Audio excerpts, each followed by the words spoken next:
Hello my little wolf pups, Wolf here, and welcome to another video! As you can see, it's year 3 of Talonclan. This is a part of a series and I recommend seeing the other 2 parts. If not, it's up to you. As always, we have a few trigger warnings that are going on the screen now.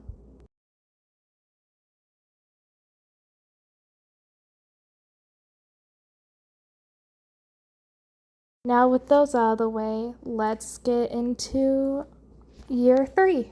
Sadly, we have our first death in the clan. This is Running Kit, and she was the daughter of Milkweed Thistle and Leopard Prance.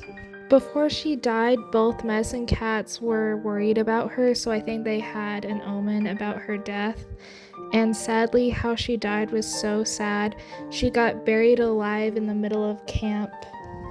Her full warrior name would have been Running Feather, but sadly, since feather insert suffix already exists right now, I would have changed it.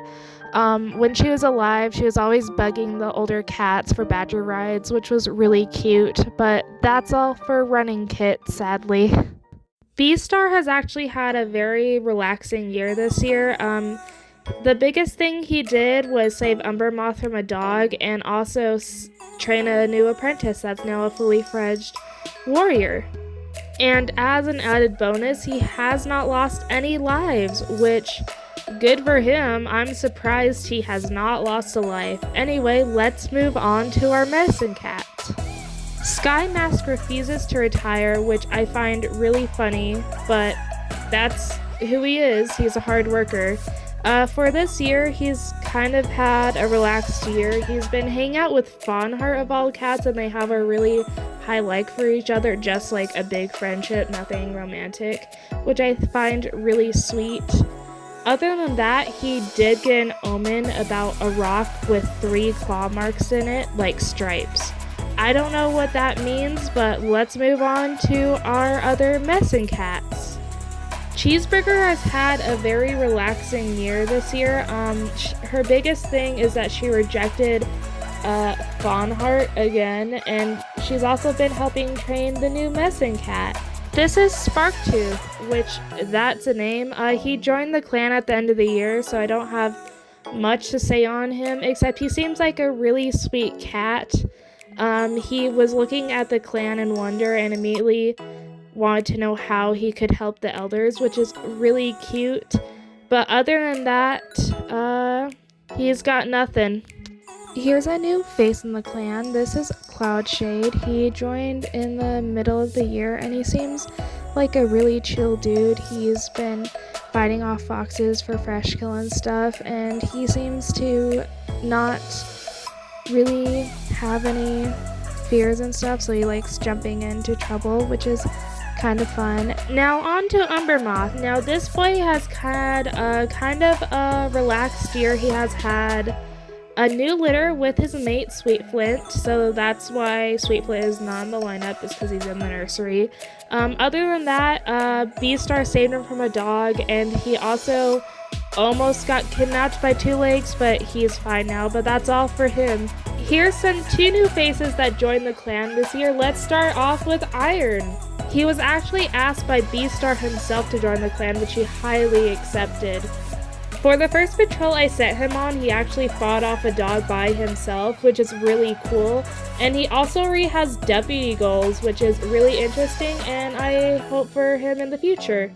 This next cat actually joined with her 3 kits. This is Bella, and she was a former kitty pet. She also joined in the middle of the year, but I can't say that much about her because she's mostly in the nursery with her 3 kits that are now apprentices. But she seems like a really sweet mom, and I can't wait to see what her and her kids have in store for us. Acorn Nest has had a really busy year this year just for the fact that she's had not 1 but 2 apprentices given to her this year. This year she was also gifted Cactails by Bella the moon after she joined, which is super sweet. I think those 2 have become fast friends, and I can't wait to see what their friendship grows into. Now on to Goldflick. He started off the year by stealing a rabbit from the Icy Clan's border. Of any clan, you had to steal from the one that's starving all the time, buddy. Other than that, he hasn't really done much, except he has a big crush on Bella already, and that concerns me because she's like twice his age, and there's many other cats in his age range that has crushes on him, especially Gorseclaw. Those two like have the biggest platonic like for each other, and Gorse has like a big crush on Goldflick, but he sees him nothing but a friend, and I feel so bad, but that's for this guy. Overall, Fawnheart has had a really good year. She still got rejected by Cheeseburger again, but that doesn't really matter to her anymore because she's setting her sights on a different cat that actually returns her feelings. She was also given an apprentice this year, which is really cool, and the first thing they did was practice climbing, which her apprentice got stuck in a tree. Whoops. Other than that, she also got gifted this pink pansy from Dark Rock, and they have like a high romantic like and platonic like for each other, and I want them to get together so bad. Speaking of Dark Rock, she came out as a trans girl this year, good for her, and she also got an apprentice of her own.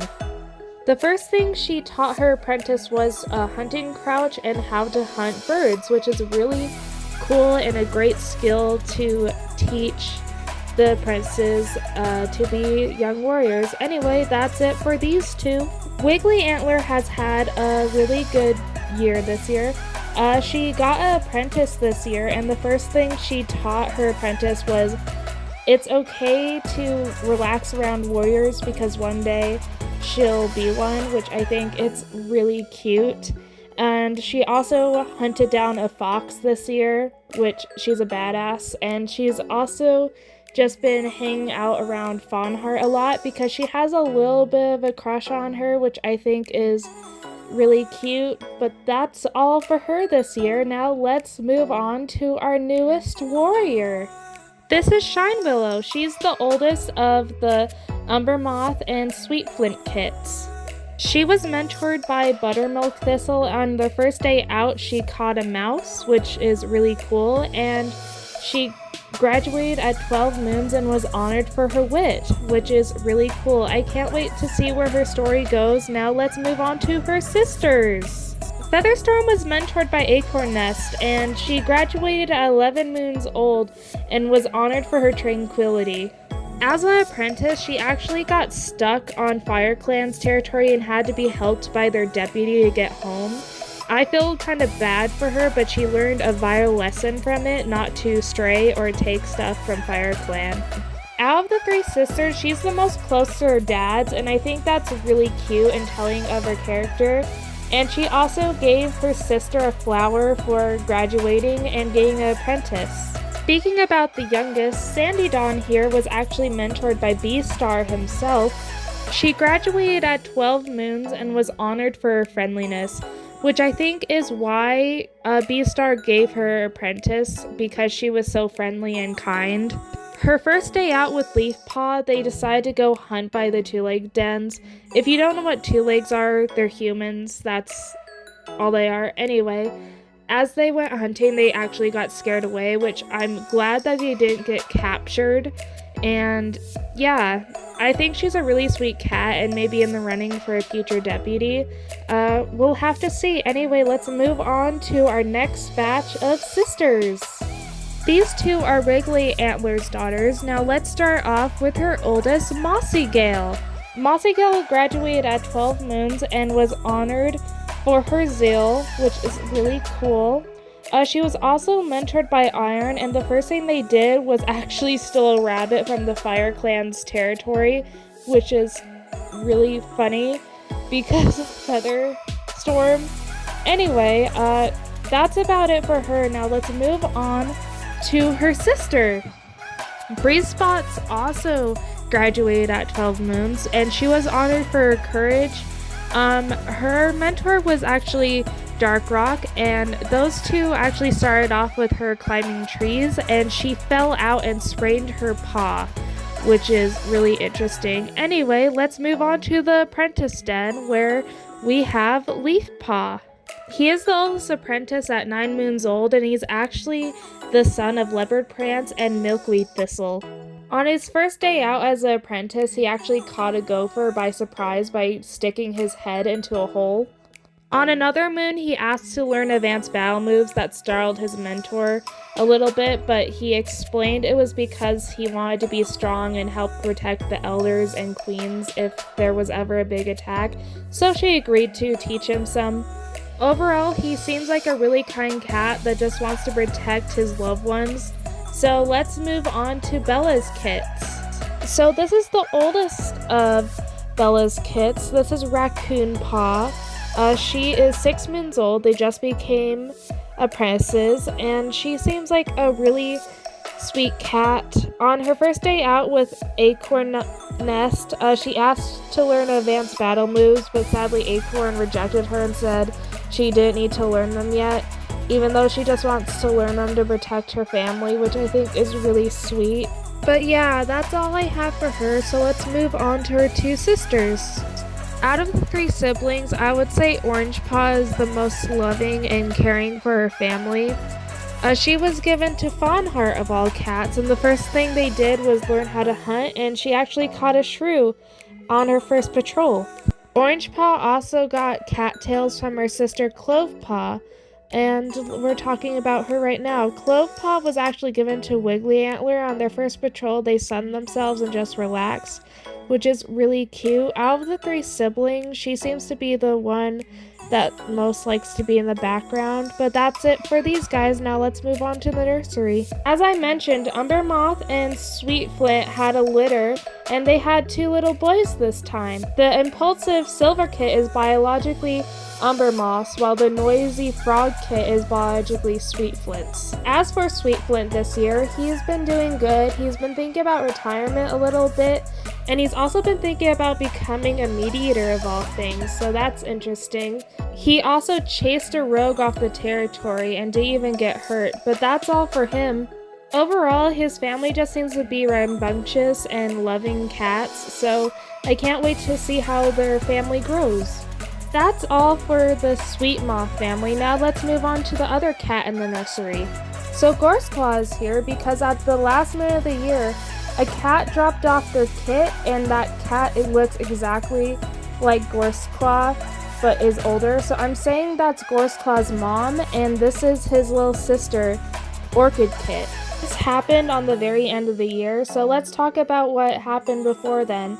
He almost died to a dog, luckily escaping because of thorn bushes and got a little bit of a torn pelt. But other than that, he's just been pining over Goldfleck, which is so funny. And he's also has like a very high positive status with him, like they're best buds. So that's kind of funny. But that's all for him this year. Last but not least are our elders. Milkweed Thistle actually retired at the end of the year this year after he trained his apprentice, which is awesome for him. Leopard Prance hasn't done very much this year. She's just been grieving her kit, which I can totally understand. But before that, she was helping around the nursery and stuff, which is really cute. And I think she's like a permanent queen, even though she is an elder, if you know what I mean. And then Milkweed also, before he died, encountered a fox and fought it off and won, which is cool. But that's all for our elders. Well, that's the end of year 3. If you guys are interested, make sure you check out the Discord that's linked down below, as well as the family tree. And I'll also have the game listed if you guys are interested to play. Well, that's everything. See you guys later, and remember to stay wholesome. Peace!